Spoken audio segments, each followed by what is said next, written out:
Yo. Magandang hapon, ngayong January 2024.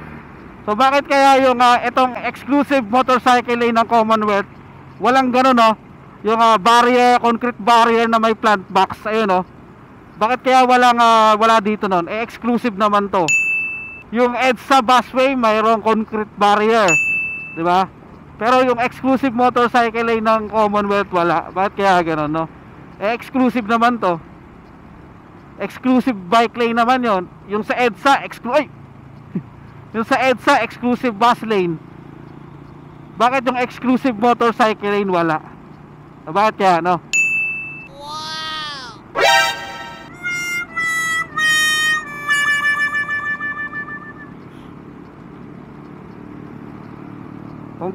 Kung gusto lang talaga nila ng seryosong maayos na ano, no?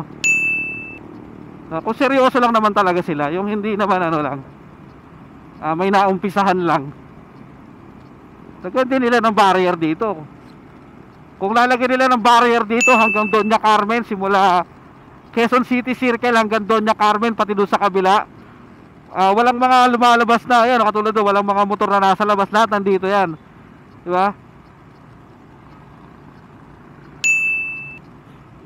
Kung gusto lang naman nila na seryoso talaga na ano, no, yung makatotohanan na maayos yung linya. Woohoo! Woo! Ano yan? Ano yung usok mo? Let's go! Let's go!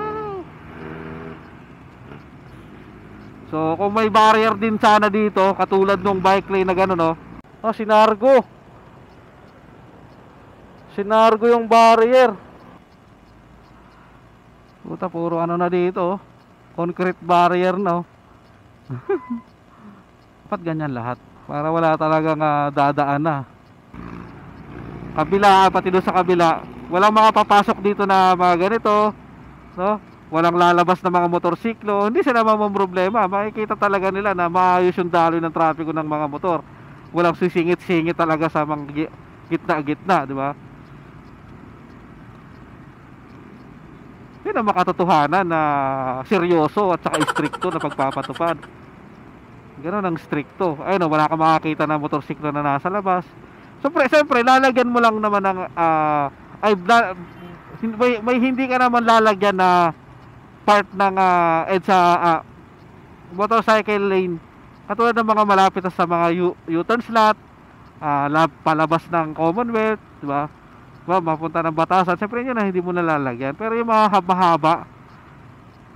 mahabang linya na wala namang exitan, wala namang lalabas ang ano, wala U-turn slot na malapit, lalagyan mo ng barrier.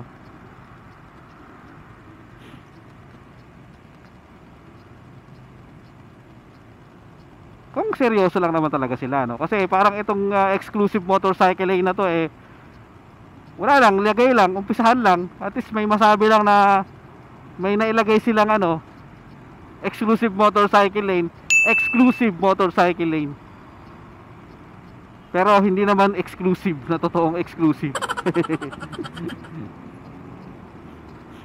Parang yung kagaya lang sa EDSA, yung shared and assigned motorcycle lane.